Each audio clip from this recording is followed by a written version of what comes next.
Buenas tardes, estimados colegas, amigos y amigas. Hoy vamos a sumergirnos en el mundo de la alimentación y vamos a hablar de la alimentación racional.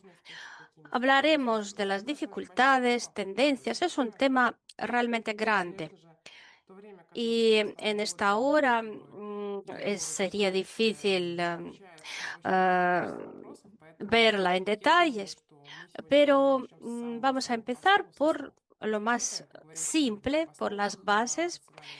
¿Cuáles son las bases y principios de la alimentación racional?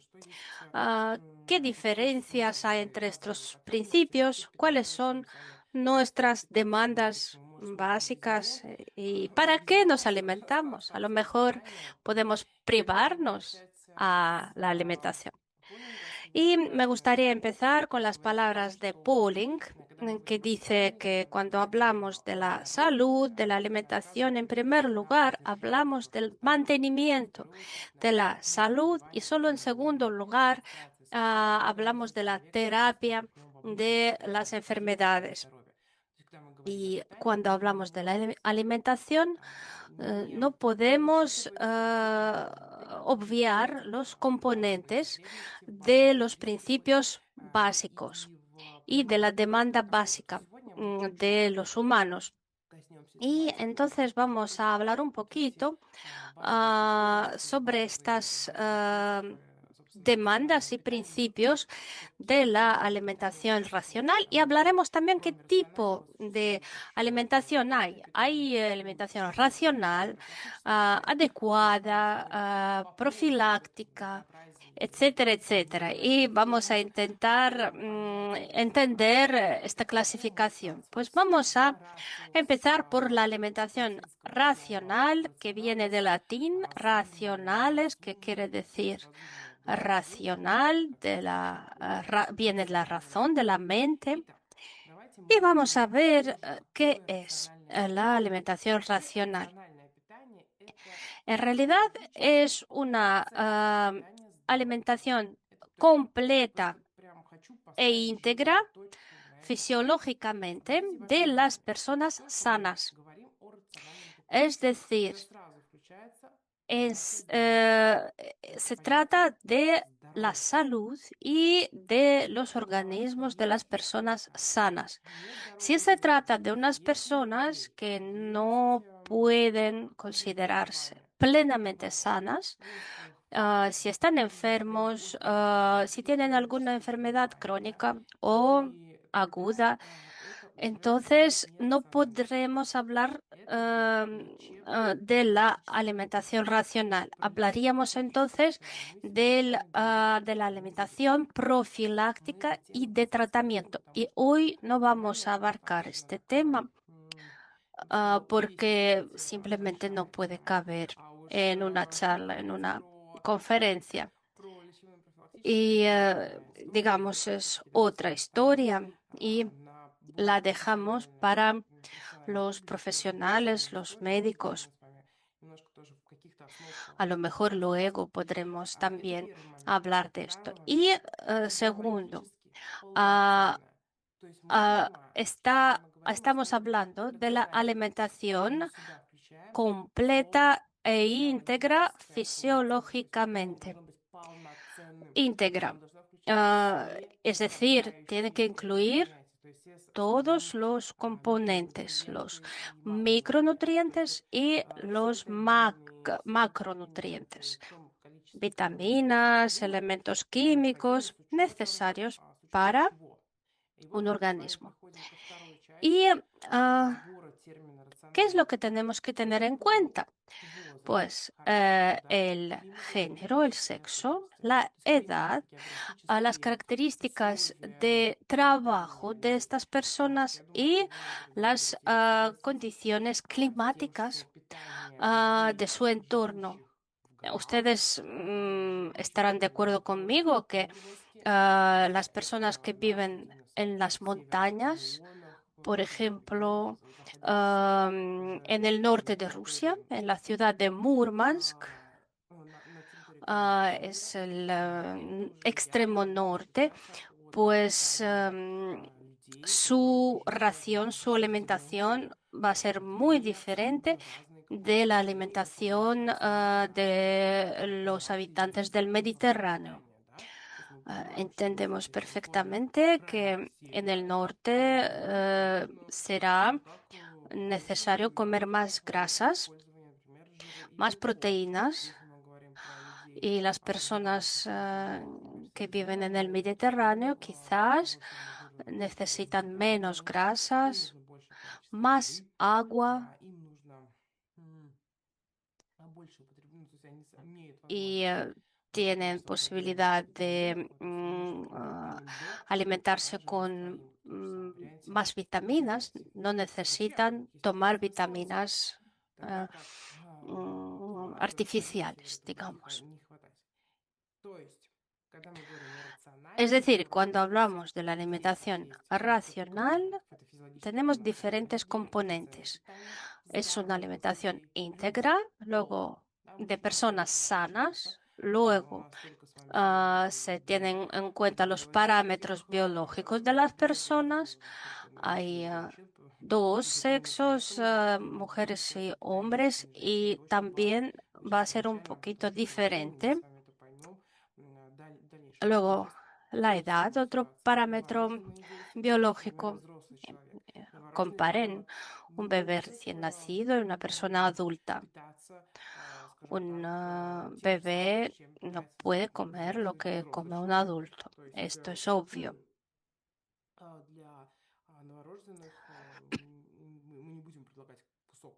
No les propondremos a un bebé ah, un trozo de carne asada, ¿verdad? Para los hombres es necesario producir más energía. Su metabolismo es más rápido normalmente y ah, la inversión energética en sus procedimientos y actividades en el hombre es también más alta. Y también los hombres necesitan más proteínas. Luego he mencionado el carácter de actividades o de trabajo. Luego tenemos que saber que la alimentación racional tiene que formar la capacidad de trabajo y rendimiento físico e intelectual y proporcionar la longevidad, a contribuir a la longevidad.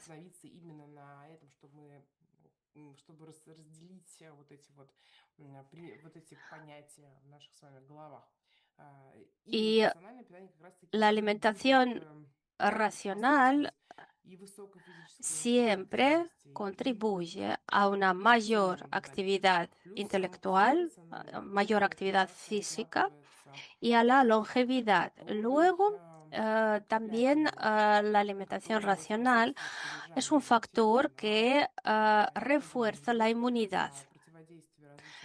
Ayuda al organismo a luchar contra las infecciones y diferentes factores adversos. Vamos a ver ahora los principios. En primer lugar, es garantizar el balance energético, es decir, a lo que se llega con la comida y lo que luego se gasta. Segundo, micro y macronutrientes. Y en tercer lugar es el régimen de la alimentación. El siguiente componente es el SEA, el suministro de energía alimentaria. Es la cantidad de energía que se emite en el proceso de la digestión de la comida y luego se usa para mantener el organismo. Es decir, la ración tiene que ser íntegra y completa. Y cuando la energía mm, que el organismo recibe con la comida es mayor que la que gasta, no podemos hablar entonces de la alimentación racional. También necesitamos entender qué pasa si comemos solo proteínas o solo grasas o solo fibras, por ejemplo. Y 1 gramo, por ejemplo, de proteína lleva a la producción de 4,1 kilocalorías. Y luego tenemos datos también sobre la grasa y la fibra. Y aquí vemos 2 pirámides. Lo que está en la base de la pirámide es lo que tenemos que comer en mayores cantidades. Y también ven otra pirámide que opera con las raciones. Una ración es lo que cabe en una palma de la mano. En cuanto a las bebidas, claro que sí, 1,5 litros de agua por día, pero esto puede variar dependiendo del clima, de la estación del año. Claro que en verano se bebe más agua. Frutas y verduras, yo enfocaría más en las verduras, como 5 raciones de verduras por día. Además, hay que diferenciar las verduras a las que um, las que engordan, que engordan menos. Mm, Esto está relacionado con las calorías. Mm, los que contienen almidón y los que no. Luego están los cereales y todo tipo de pastas. No hay que comer demasiadas pasta. Y si se come pasta, es mejor usar grano duro, no abusar de las pastas. Luego tenemos proteínas, productos lácteos y carnes. Y luego arriba de lo que tenemos que comer menos son los dulces, las grasas, em, la confitería, no más de 75 kilocalorías por día. Y ahora vamos a ver la clasificación de los productos. Cuando hablamos de los productos que tienen más calorías, hasta 900 kilocalorías por 100 gramos. Es la mantequilla, el aceite, ah, nueces, salchichón, carne de cerdo con grasa, am, pasteles, etcétera, etcétera. Si ustedes comen carne de cerdo y luego han comido un postre, un pastel con crema, entonces ya usted ha gastado ah, toda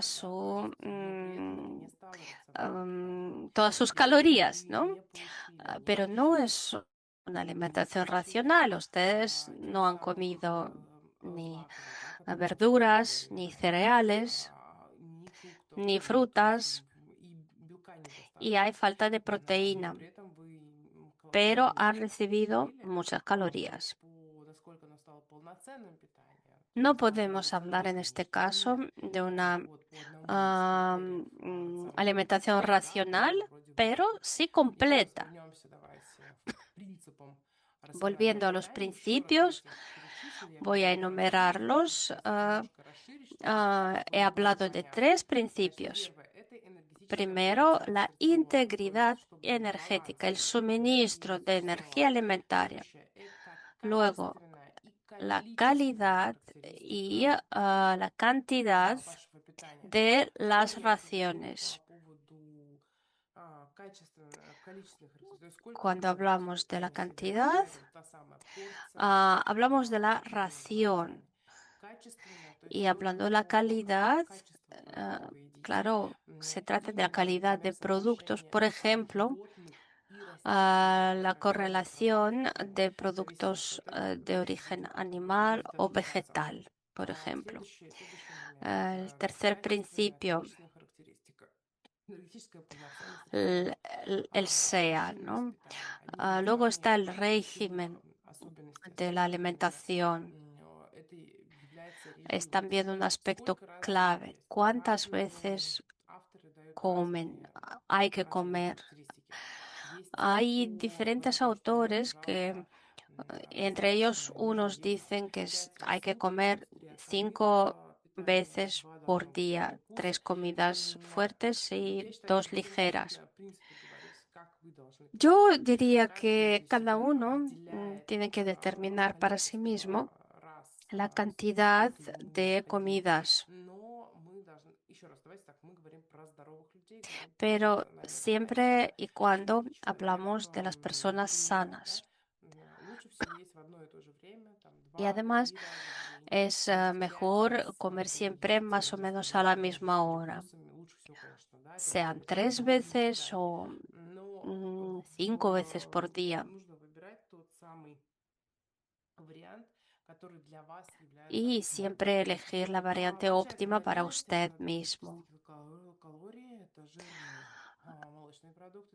Y productos que contienen mucha grasa, la crema de leche, la mantequilla,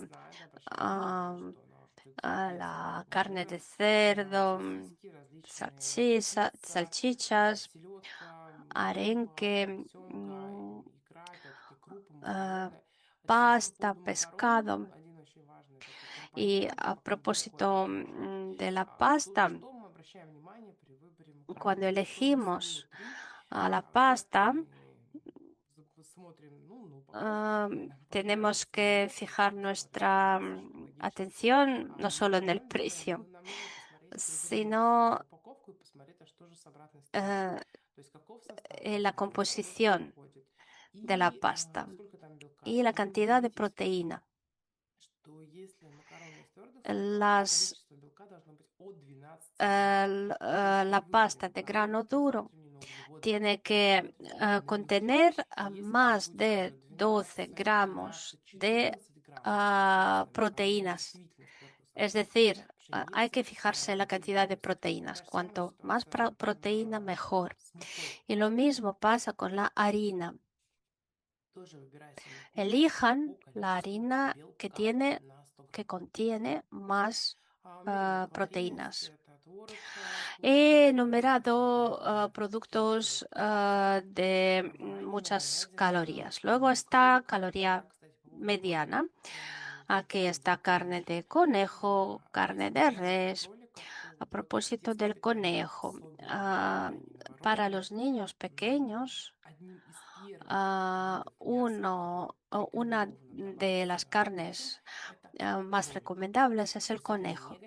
No es carne de res ni es carne de pollo, sino conejo. ¿Por qué? Porque contiene poca grasa Y la proteína de conejo se fermenta y se fisiona mucho más fácil que, por ejemplo, el pavo. La carne de pavo es muy sana, pero para los niños pequeños no tanto. Hasta un año nunca dan a los niños carne de pavo, incluso hasta 2 años, cuando los niños siguen tomando leche y empiezan a tomar otros productos. No dan pavo porque la proteína del pavo es muy compleja, pesada, y la digestión del pavo es mucho más complicada. No se recomienda para los niños. Y el conejo sí, no hay ningún problema. Y durante el primer año de vida es un producto muy bueno. Y además, cuando hablamos de las personas con problemas metabólicos, con síndrome metabólico, entonces sí, la carne de pavo es muy buena porque lleva más tiempo en la digestión y es sana. Luego vemos el tercer grupo de calorías mm, ligeras, algunos tipos de pescado, caballa, sardinas, arenque, carne de carnero, cordero. Y aquí tenemos que operar con las verduras que contienen almidón. Y, por ejemplo, las patatas, la remolacha, los guisantes, el maíz, son verduras que contienen almidón y tienen más calorías. Y cuando hablamos del grupo de bajas calorías, tenemos en cuenta los calabacines, todo tipo de repollo, brócoli, coliflor, lechugas, rúcula, algunas frutas, etcétera, etcétera. Y el último grupo contiene las setas, tomates, lechugas, calabaza y pimiento. Y además hay productos con calorías negativas, las así llamadas negativas. Es decir, para la digestión de estos productos hay que gastar más calorías de las que estos productos pueden aportar.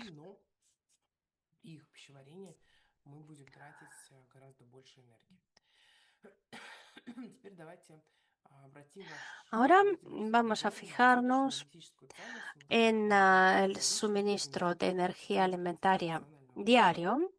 Es también uno de los principios básicos para la alimentación racional. Y hay una distribución de proteínas, grasas y carbohidratos a 13, 33 y 54 respectivamente. Ahora esta distribución ha cambiado un poquito para aumentar la cantidad de proteínas hasta los 13%. Las proteínas de origen animal tienen que ser un poco más que las vegetales, 55%, y aceites vegetales hasta un 30%. Vamos a hablar ahora de los aminoácidos. Vamos a recordar dónde se contienen y qué tipos existen. Hay 8 aminoácidos: valina, isoleucina, leucina, metionina, treonina, triptofana, fenilalanina y histidina. A veces ah, a veces dicen que es un aminoácido obligatorio y en otros casos no. Vamos a hablar de la metionina. Es uno de los aminoácidos más conocidos. Tiene las propiedades lipotrópicas y previenen la obesidad, la acumulación de las grasas en el hígado y previene la aterosclerosis. Se contiene en leche, huevos, queso blanco, bacalao y carne de vaca. No tenemos que olvidar de estos productos. Luego está la lisina. Es necesaria para el crecimiento del organismo, de la producción de carne. El déficit de lisina lleva al síndrome de agotamiento crónico porque influye en la síntesis de proteína. Cuando mm, las personas no tienen apetito o tienen bulimia o anorexia, esto puede estar relacionado con la falta de lisina. ¿Dónde se contiene? Pues en los huevos, en la carne de res, de cordero, de cerdo y carne de aves. Para las chicas jóvenes, sobre todo, que tienen más tendencias de anorexia, es necesario comer carne roja en primer lugar, porque las consecuencias pueden ser bastante graves.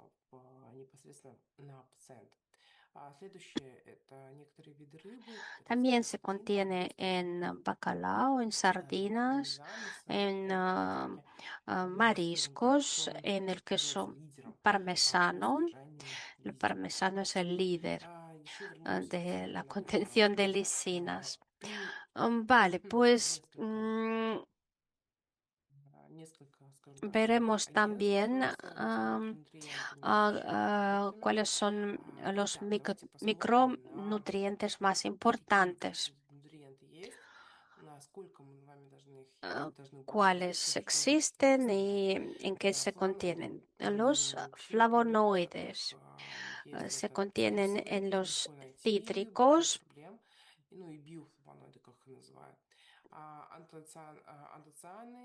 Luego están las antocianinas.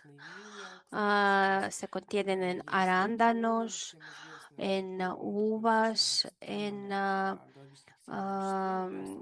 el vino tinto. En cuanto a las uvas, sobre todo en la piel del fruto. Incluso hay recomendaciones de que esta sustancia, resveratrol, que se obtiene de la uva, ayuda mucho al organismo. Luego están las catequinas, se contienen en el té, en el vino, en fruta, cumarinas, furano, cromonas, en higos, por ejemplo, quinonas, en las nueces, los indoles vegetales, en brócoli, isotiocianatos, polisulfidos y hay verduras donde se contiene una cantidad suficiente. Luego tenemos los terpenoides que se contienen en las especies coriandro, helecho, cítricos.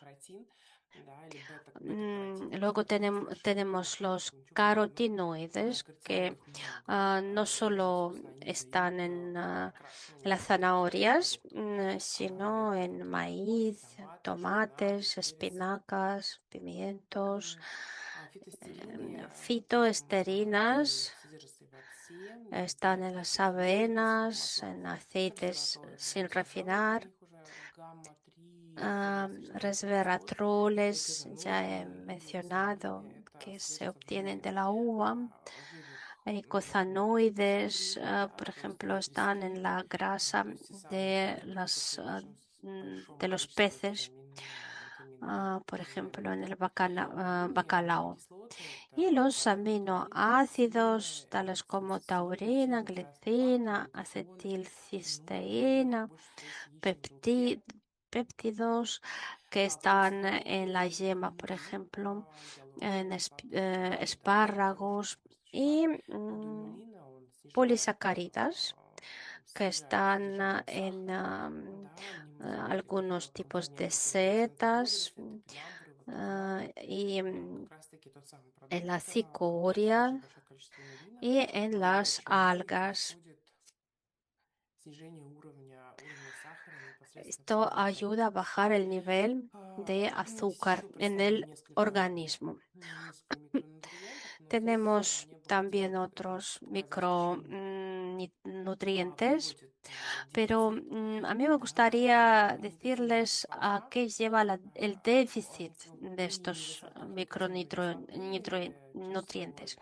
Por ejemplo, el ácido nicotínico puede llevar a síntomas neurológicas e incluso a la demencia. am, y también a la diarrea. A propósito, mm, había muchos casos. Yo soy de San Petersburgo y tengo que mencionar que durante el asedio de Leningrado, uno de los déficits que padecían los habitantes hambrientos tenían mucha falta de los nutrientes de tipo del grupo PP, de ácido nicotínico. Y los médicos propusieron una salida, recogían el polvo de tabaco, producían el ácido nicotínico y ayudaban a las personas de tratar los síntomas neurológicos.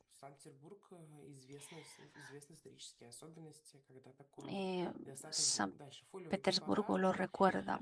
Luego está el ácido fólico. A inicios de los años 2000 hubo varios descubrimientos relacionados con el ácido fólico. Descubrieron que la falta de este ácido puede llevar a alteraciones mitocondriales en la estructura celular. Y cuando se planea un embarazo, se receta el ácido fólico a la mujer y al hombre también. Antes de la antes del embarazo. Y cuando la mujer queda embarazada, ella tiene que seguir tomando el ácido fólico. Y también hay que mirar si hay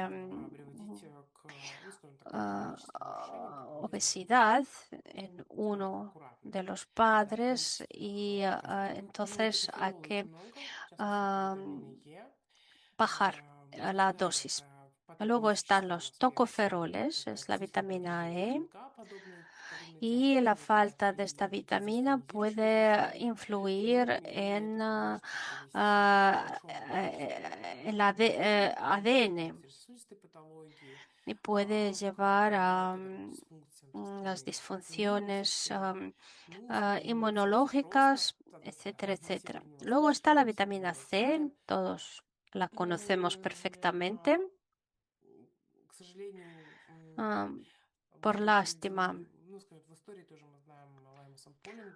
conocemos que en la historia hubo casos de tomar demasiada vitamina C.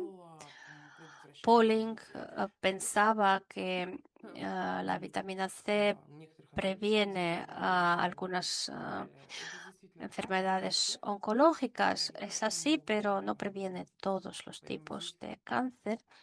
Y en este caso tampoco hay que tomar demasiada vitamina y además esta vitamina se disuelve en el agua, no se queda en el organismo. Luego está selenio, zinc y hierro. El déficit de estos elementos depende del clima.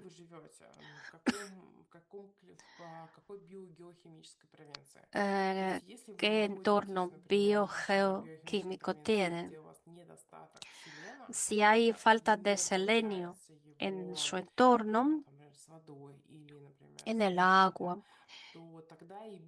entonces puede tener riesgo de las enfermedades cardiológicas, cardiovasculares.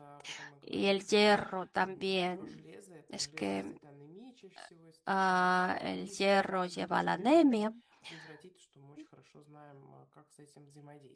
pero podemos equilibrar estos nutrientes. Y ahora pasamos a los macronutrientes, es decir, los nutrientes absolutamente necesarios para el organismo. Las proteínas. La norma diaria de proteína debe garantizar el equilibrio de nitrógeno.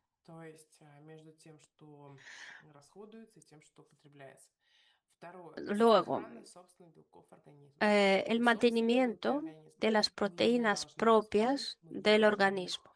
Es decir, no tenemos que gastar las proteínas que tiene el organismo. Luego, el mantenimiento del rendimiento alto y la resistencia a los factores adversos del entorno. Si no tomamos suficientes proteínas, puede llevar a contraer más enfermedades infecciosas. Entonces, ¿cuál es el suministro diario? En promedio es 1.3 gramos de proteína por 1 kilo de la masa corporal. A la gente obesa, en primer lugar, tienen un problema global. Yo solo hablo ahora de la nutrición. Pues tienen el desbalance entre las proteínas, grasas y carbohidratos normalmente les faltan proteínas y toman demasiados carbohidratos. Y para volver al equilibrio y para bajar el peso, hay que ah, disminuir los carbohidratos y elevar la cantidad de proteínas. Otra particularidad, cuando hablamos de las personas que efectúan un trabajo físico difícil, entonces tienen que tomar más proteínas, más de 1,5 gramos. Si ustedes conocen o ustedes mismos son personas que hacen mucho deporte, pero mucho, de verdad, son deportistas,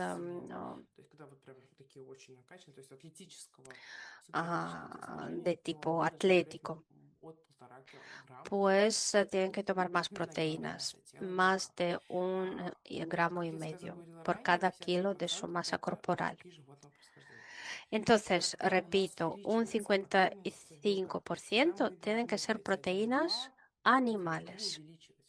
Cuando tenemos que subir la cantidad, cuando tenemos mucho trabajo físico o intelectual, luego cuando el trabajo está relacionado con el estrés y cuando tenemos fiebre.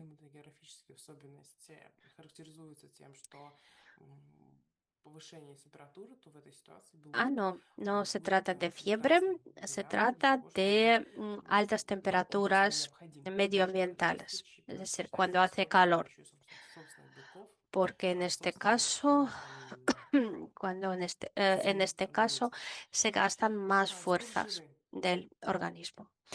Ahora las grasas. A los ácidos grasos polisaturados son ácidos linoleico, ácido linolénico y araquídico. Ellos previenen aterosclerosis porque ayudan a eliminar el colesterol.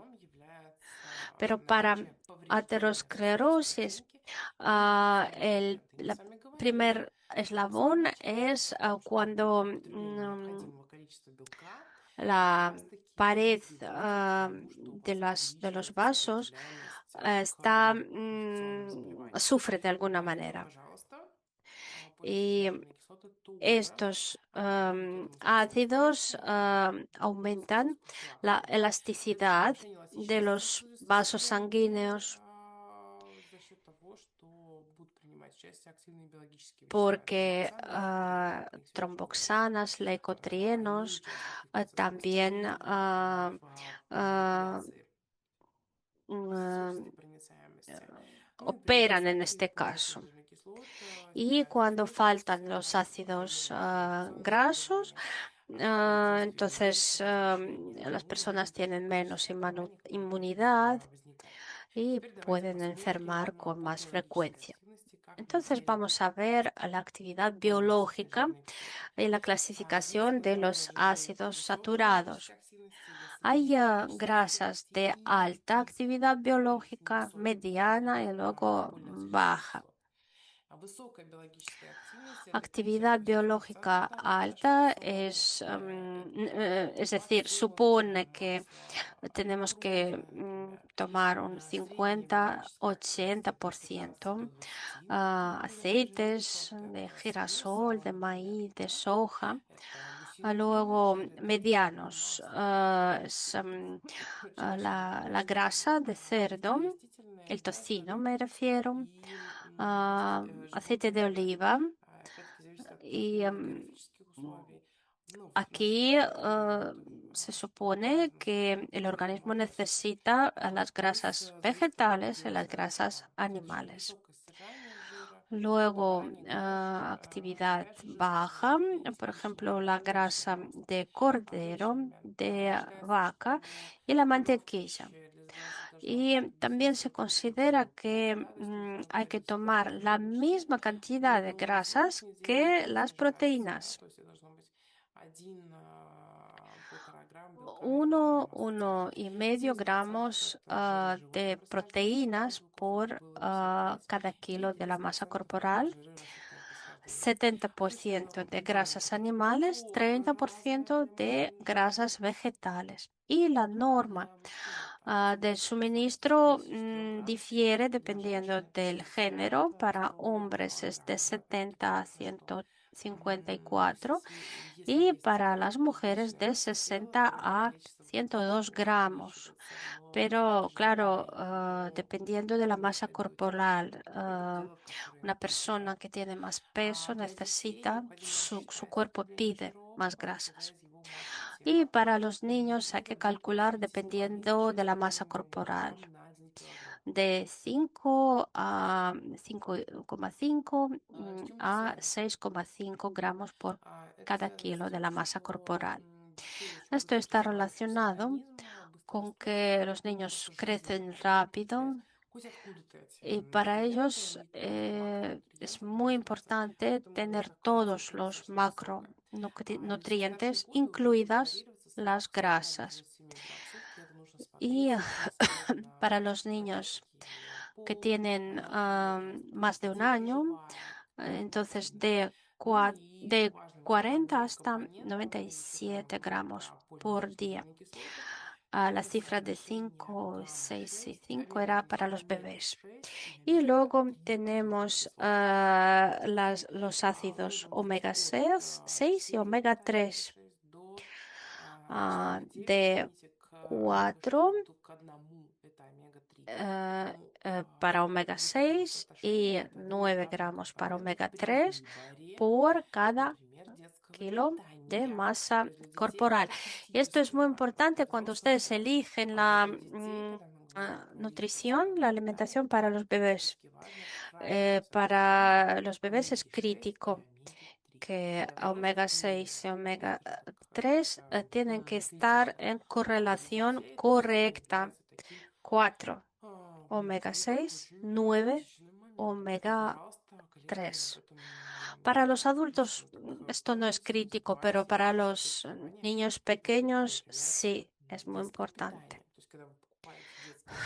Cuando ustedes compran los potitos para niños, fíjense por favor en la ratio, ¿no? En la correlación de estos aminoácidos.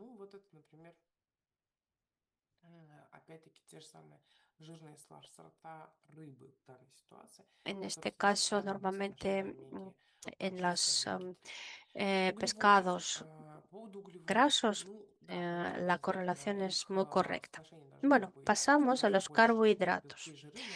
Hay que comer 4 veces más carbohidratos que proteínas y grasas. Pero los carbohidratos tienen que ser complejos y no simples.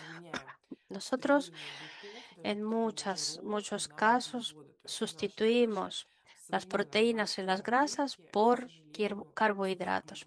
Por lástima, a la comida en el siglo XXI en su mayoría tiene demasiados carbohidratos.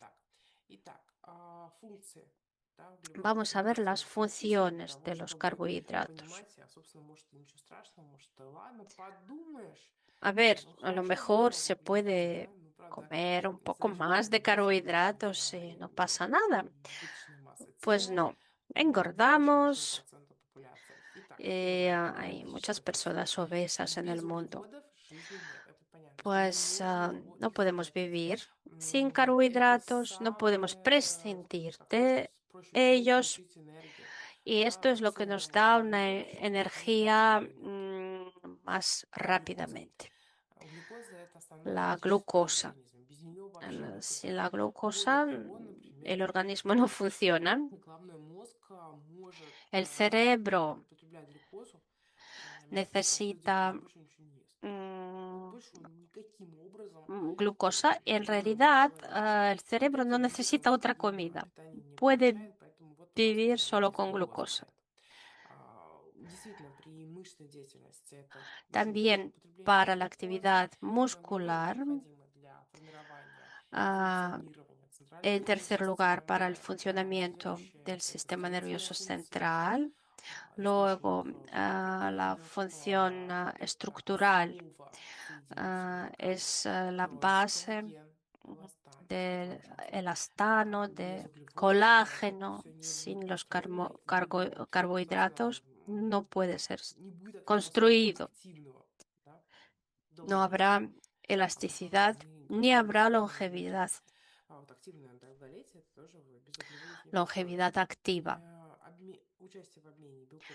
Luego los carbohidratos participan en el metabolismo y pueden ser base de la producción de grasas en el organismo. Y los carbohidratos vegetales como la celulosa, las pectinas, estimulan la peristáltica, es decir, la motricidad del intestino y son comida para la microflora de nuestro estómago y intestino. Sin estos carbohidratos complicados, complejos, sin la celulosa, no habrá digestión, digámoslo así. Y la microflora, como saben perfectamente, juega un papel básico para nuestro organismo, no solo para la digestión. Fuentes de carbohidratos son productos vegetales, ah, pastas, cereales, dulces, almidón en primer lugar, a veces también tienen forma de disacáridas, como en la leche, en la remolacha, frutas. Y en forma de almidón también contribuyen a la digestión. Tenemos que tomar un 64% de proteínas en forma de almidón y un 36% en forma de diferentes azúcares. Almidón es una proteína compleja, por eso se necesita más. Y el azúcar es un carbohidrato simple. Por ejemplo, una pasta de grano duro con pescado o con carne de vaca y verduras es un plato muy sano y un plato racional. La norma de los carbohidratos depende de la intensidad de su actividad física. Cuanto más actividad física, más carbohidratos. Para 1 kilo de la masa corporal se necesita 4 o 8 gramos de carbohidratos, es decir, 4 veces más que proteínas y grasas. Y la cantidad diaria no tiene que ser menor de 300 gramos. Es decir, si faltan carbohidratos, tampoco está bien. Si no, el organismo empieza a hacer la digestión de sus propias proteínas y sus propias grasas, las que necesita para su vida. Y esto puede llevar a la contracción de enfermedades infecciosas. Y ahora vamos a hablar brevemente de las teorías alimentarias. Yo simplemente las voy a enumerar. Ah, pues la dieta vegetariana, dieta de frutas, es- pero en este caso faltan 3 aminoácidos y puede haber problemas de salud am, relacionados con la falta de carne. Y luego está la teoría de la alimentación disociada. Hubo una época cuando estaba de moda esta teoría. Salió de la idea que cada enzima se ocupa de su tipo de productos. Y entonces mm, apareció esta teoría, pero no es correcta porque todas las enzimas trabajan juntos, no trabajan por separado. La lactosa, por ejemplo. El organismo produce todas las enzimas necesarias, entonces la teoría no, eh, no funciona. Luego está el crudismo. Este concepto propone comer solo productos crudos, pero el problema es que no llega la sensación de saciedad. Por un lado, comemos menos cantidad de productos, pero no es muy seguro, no es muy sano. Aparecen agentes infecciosos, parásitos y también puede llevar a enfermedades infecciosas. Luego está el tema de días de dieta ligeras o días de hambre, pero esto puede funcionar, pero hay que consultar siempre y muy detalladamente con el médico previamente, porque tiene sus riesgos. ¿Cuáles son los métodos de la evaluación de la calidad e integridad de la alimentación? Existe el concepto de la condición nutricional o estado de nutrición del organismo en condiciones concretas. Y depende de muchos componentes del suministro de energía, del régimen de alimentación. Y podemos evaluar varios parámetros, ah, el metabolismo, la correlación entre las proteínas, grasas y carbohidratos, vitaminas y minerales, el mantenimiento de la homeostasia, etcétera, etcétera. Por ejemplo, el análisis de sangre clínico o bioquímico nos puede mostrar qué tal están las enzimas, por ejemplo, del hígado o la fosfatasa, etcétera, etcétera. Luego podemos evaluar la adecuación de la alimentación y se puede hacerlo a través de una revisión general o de forma somatométrica cuando medimos los parámetros. La masa corporal, la estatura, el perímetro abdominal, etcétera, etcétera. Y luego hay que saber el término, la morbilidad alimentaria puede ser específica como obesidad o insuficiencia proteínica y no específicas. Y por eso tenemos tres tipos de estado nutricional: normal, optimal, óptimo y no equilibrado. Normal es lo que se tiene normalmente. Óptimo, bueno, está claro, pero cuando no está equilibrado, entonces las funciones del organismo degradan y hay riesgo de contraer una enfermedad. Luego tenemos la evaluación a través de la repartición de su menú. cuando usted mismo puede calcular la cantidad de proteínas, grasas,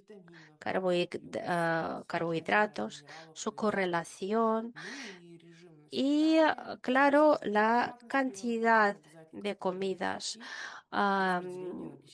durante el día y la distribución del suministro de energía. Y aquí les propongo un ejemplo: desayuno, huevos fritos y una tostada de pan integral. Luego, para la comida, una ensalada con pollo y para la cena, carne de ternera con brócoli y arroz marrón. En cuanto a los aditivos nutritivos, solo voy a decir que ahora pueden ser de origen natural. Por ejemplo, la cúrcuma, el clavo, se consideran como aditivos, no tienen ningún valor energético. Los aditivos tienen que ser neutros y cada aditivo tiene una concentración límite. Bueno, el que quiere busca oportunidades, el que no quiere busca pretextos.